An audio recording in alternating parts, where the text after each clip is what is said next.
Donc, je fais modestement cette intervention afin de vous expliquer quand et comment prier assis. Avant de vous expliquer comment prier assis, il faut répondre à la question quand prier assis. Qui peut prier assis? Alors pour cela, il faut différencier entre deux prières. La prière faisant partie de an-nawafil, les prières surérogatoires qui ne sont pas obligatoires, donc on ne parle pas des 5 prières obligatoires, et des prières qui sont obligatoires, à savoir les 5 prières obligatoires par jour. Alors, concernant la prière qui n'est pas obligatoire, les prières surérogatoires qu'on peut accomplir de jour comme de nuit, sauf dans les moments où il est fortement déconseillé ou interdit de les accomplir. Alors, concernant les prières surérogatoires, avec une excuse ou une raison valable ou pas, on a le droit de prier assis.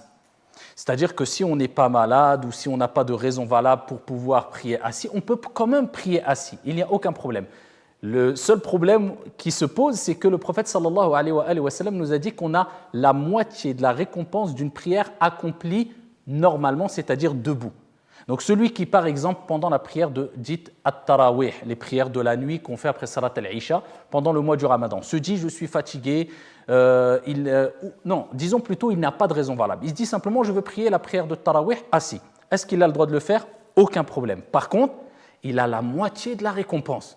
Donc c'est pour cela qu'on motive les gens à prier bien sûr de manière normale entre guillemets, debout, surtout pour les jeunes. Quand les jeunes trouvent des fausses excuses quelquefois, alors qu'à côté d'eux, il y a un hajj qui a tabarakallah 90 ans et qui reste debout du début jusqu'à la fin.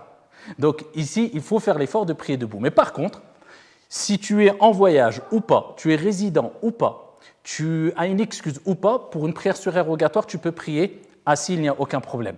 Alors, on n'en parle pas bien sûr de ceux qui ont des excuses, comme les personnes qui sont touchées par un handicap ou ils sont sur le fauteuil roulant ou autre. Eux, bien sûr, non seulement ils peuvent prier assis la prière surérogatoire, mais aussi la prière obligatoire. Et en plus de cela, ils ont la pleine récompense. Bien sûr, parce qu'Allah nous dit « Fattaqullah mastata'tum ». La yukallifu Allahu nafsan illa wus'aha. Dieu n'accorde pas une âme une charge au-dessus de ses capacités. Vous devez craindre Allah autant que vous le pouvez. Maintenant, parlons de la prière qui est obligatoire. La prière qui est accomplie ici, parce qu'elle est obligatoire, donc on doit l'accomplir de manière comme elle a été décrite par le prophète alayhi salatu wassalam. Le prophète nous dit « Salli qa'iman, fa'in lam tastati' faqa'idan, fa'in lam tastati' fa'ala jamb » Prie debout. Si tu ne peux pas, prie assis. Si tu ne peux pas, prie sur le côté. Donc là, il y a un ordre de prier debout. Là, on parle de la prière obligatoire. Donc celui qui ne peut vraiment pas prier debout, pourquoi? Parce qu'il a un handicap, comme j'ai dit précédemment, ou bien tout simplement parce qu'il ressent une forte pénibilité due à une maladie où il y a un risque que s'il prie debout, eh bien, sa maladie va s'aggraver. Donc il est vraiment dans une situation où il a vraiment une excuse valable. À ce moment-là, il peut prier assis. Mais l'erreur qui est commise par beaucoup de gens, c'est qu'ils prient leur prière assise parce qu'ils ont une excuse soit, mais du début jusqu'à la fin de la prière.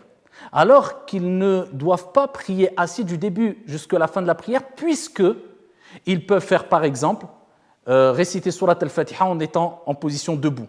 Ils peuvent faire l'inclinaison normalement, mais c'est simplement la prosternation qu'ils ne peuvent pas faire.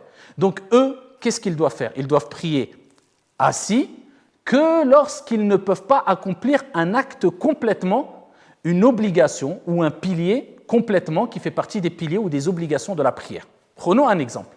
Moi, je suis malade et je n'arriverai pas à me prosterner. Il est impossible pour moi de me prosterner. Si je me prosterne, je vais avoir une grosse difficulté qui fait que je n'aurai plus aucun recueillement dans la prière. Je ne peux pas. Je ne peux pas me mettre assis. Est-ce que j'ai le droit de prendre la chaise, de m'asseoir dès le début et de dire Allahu Akbar et faire toute ma prière assis? Non, ma prière est nulle. Elle n'est pas valide. Pourquoi? Parce que j'ai abandonné un pilier, rukn min arkanis salah, parmi les piliers de la prière, ou si on utilise un autre langage selon les écoles juridiques, un acte obligatoire qui fait partie des obligations de la prière, à savoir la position debout, et je pouvais la faire. Donc moi, je dois m'abstenir de faire seulement les actes que je ne peux pas faire. Et là, je suis en position assis. Alors, soit assis à même le sol, en tailleur, comme le prophète nous l'a indiqué, ou bien sur les genoux, ou à défaut sur une chaise. Donc, disons, je ne peux pas faire la prosternation, mais je peux être en position debout. je n'ai pas le droit de prier assis au début. Comment je vais faire? Je vous donne l'exemple, je me lève et je vais commencer ma prière. Alors, en direction de l'Qibla, obligatoirement, oui, sauf pour la prière surérogatoire lorsque je suis en voyage. Retenez bien ça. Pour la prière surérogatoire lorsque je suis en voyage. Ce n'est plus obligatoire car il est rapporté d'après Amir ibn Rabi'a radiyallahu anhu warda, il dit قال رأيت رسول الله صلى الله عليه وسلم يصلي على راحلته حيث توجهت به. Le prophète alayhi salatu wasallam a prié sur sa monture et ici il se tournait où le menait sa monture. Donc les savants ont dit pour une prière surérogatoire, lorsqu'on est sur notre monture, par exemple sur un bateau ou un avion, et on a fait takbiratul ihram, et l'avion ou le bateau ou notre monture bouge, si c'est une prière surérogatoire en voyage, il n'y a aucun problème. Mais pour une prière obligatoire, bien sûr, ici je dois me diriger face à la qibla. Et le prophète, qu'est-ce qu'il faisait? Il faisait, comme il est relaté dans le hadith rapporté par Al-Bukhari, yumi bi ra'sihi, c'est-à-dire il faisait al-ima. C'est quoi al-ima? Il simulait l'inclinaison et la prosternation en s'inclinant un peu comme ça. Donc un peu comme ça pour l'inclinaison et un peu plus pour la prosternation. D'accord? Donc moi je peux faire ma prière debout mais je ne peux pas me prosterner. À ce moment-là, je reste debout obligatoirement. Si je m'assois directement, ma prière n'est pas valide. Allahu Akbar. Et je fais ma prière, ma récitation. Je peux m'incliner? Je dois m'incliner. Je peux me redresser? Je me redresse. Je ne peux pas me prosterner. À ce moment-là, je m'assois. D'accord? Et je simule la prosternation ainsi. D'accord? Ensuite, Allahu Akbar. Je me redresse un peu. Je simule la position assise. Allahu Akbar. Je simule la prosternation.